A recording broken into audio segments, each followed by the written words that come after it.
Welcome back to our Dream in the Woods. My name is Greg, and we're out here today working on the sawmill, have a project going, and it has to do with these 1x6s that we have milled up but we don't have put away.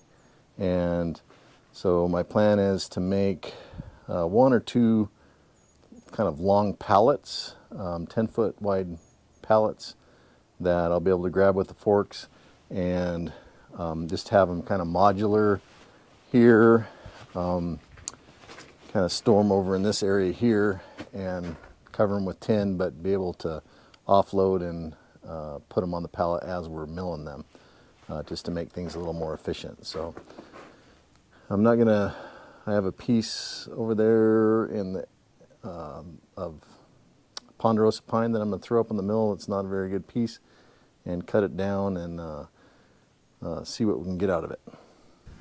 Well, this is the beauty log, best one I have on the property. Just joking. Anyway, that's a piece of ponderosa pine. It's 16/6. So I think what I'm going to do is cut it in half, and then I'm going to make 4x4, get as many 4x4s out of it, and then I'll also target 1-inch stickers as I'm doing it today. So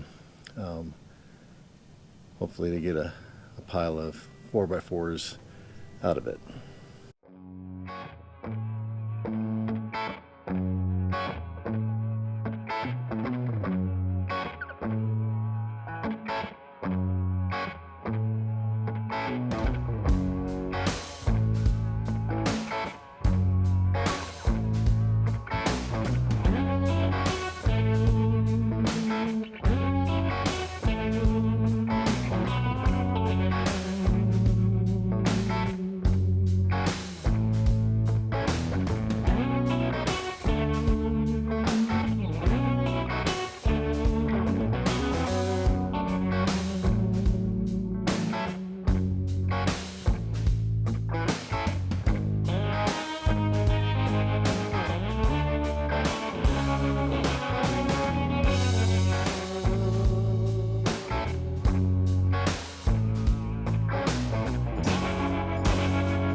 All right, we squared up these cants to 8x8s with the blade kerf. So now the last few cuts, I guess I only have 2 more cuts. We'll slice those down into 4x4s. For an ugly tree, that is some pretty wood, and it is a shame that that is gonna become a pallet, but is what it is. This is Robert. He just bought a HM130, hasn't set it up yet, and he has 20 acres of timber, and he's gonna start milling some lumber here shortly. I guess after the snow goes off, huh? Maybe even sooner. Maybe sooner. So I'm motivated now. He's motivated. So he's coming out just kind of checking things out and helping me out and seeing how the sawmill runs. But let's make some 4x4s.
Robert and I just been battling this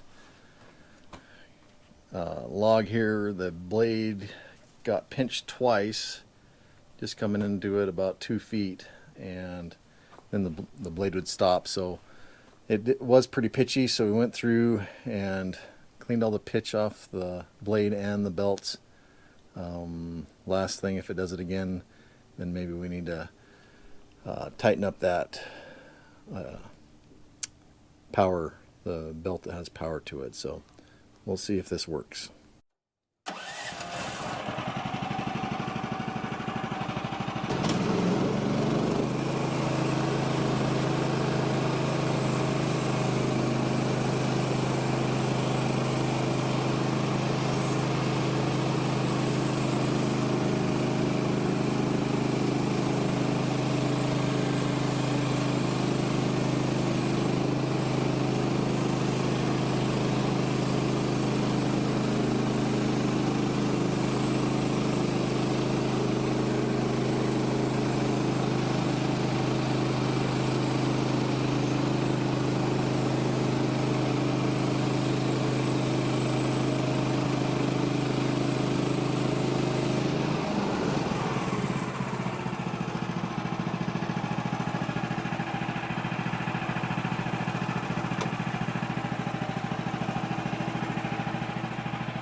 Yeah, so that was digging in there. Uh-huh. Yeah, you can see right there too, where doing the same thing on both of those. You just hit this hard stuff here on this edge, I'm guessing. Yeah, I just think that pitch buildup did that. Yeah. So what we're looking at here is where that blade dove in there, and then that pressure is what caused it to stop, and it did the same thing down here on that one. So kind of crazy. Well, we put a brand new blade on and we're still getting pitch build up, and I had it running as much as you want as far as liquid goes, but we finally finished this log. I don't think the cuts are perfect, but they don't need to be. But this is a lodgepole pine or jack pine, and it just was pitchy, and we kind of fought it. But I think we got 7 boards, and so they're 10 feet long, and so those are the ones that we're going to use for the pallet tops and bottoms. So at least we made it.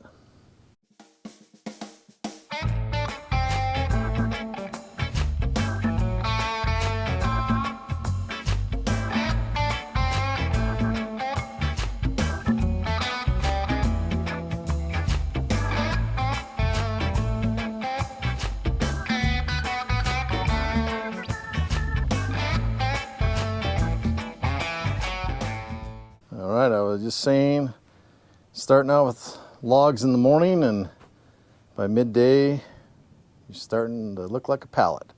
So 10-foot pallet, 4-foot wide. Looks like the forks will go in there fine. This is the bottom side. The top side I'll try to make, I'll probably put an extra board in there. So looks good, looks real good. Smells nice. Smells real nice.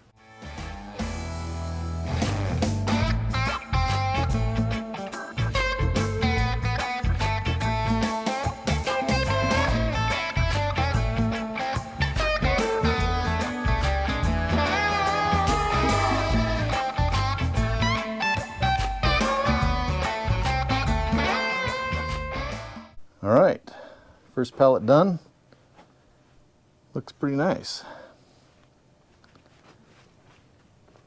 Maybe would have wanted to put a few more gaps in there, but I think it looks better with a full deck than without. So get that moved and cut some stickers, put some 1x on it. Well, actually I need to dig the tin out that's going to cover it. Of course, it's not that simple. All right, first pallet storage spot is in place. I have enough 4x4s to make another one, but I don't have enough decking, so I think I have like 3 or 4 boards left there. So the next board I had was a piece of larch tamarack, and it just seems like it's been handy to cut those in two. Those are to 10-foot lengths, and that's what you need for the deck boards. And I may try to get a few more 4x4s out of it also, out of this bigger chunk. So anyway, that's the next one to mill up. Kind of cool working with a little bit different species. That lodgepole makes me appreciate the Doug fir and how clean it cuts, and we fought that tree with all the pitch that was in it. So larch are known to be pretty dense woods. They cut hard. They're hardwood, but I'm not sure if this will be pitchy or not, but let's get to it.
Okay, starting to lay out the second pallet, second 10-foot pallet, and it's just a shame that some of this stuff is being used the way it is, but can't save everything, and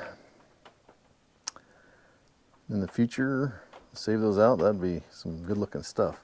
I just love all those grains and blues and knots. Pretty cool.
All right, pallet number 2.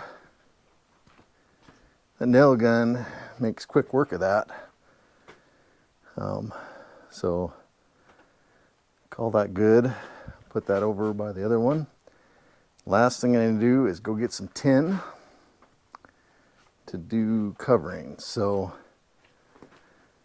there's 2 lumber bunks that I don't really plan on using this winter, and they're empty, but they have tin, and those were intended to put board and bat siding, and I'm not going to get to that till after the snow's gone. So I'll go get some tin over there. They just need to be 10-foot pieces, and I know there's some good tin over there. It's just problem is it's buried, so might as well just get her done.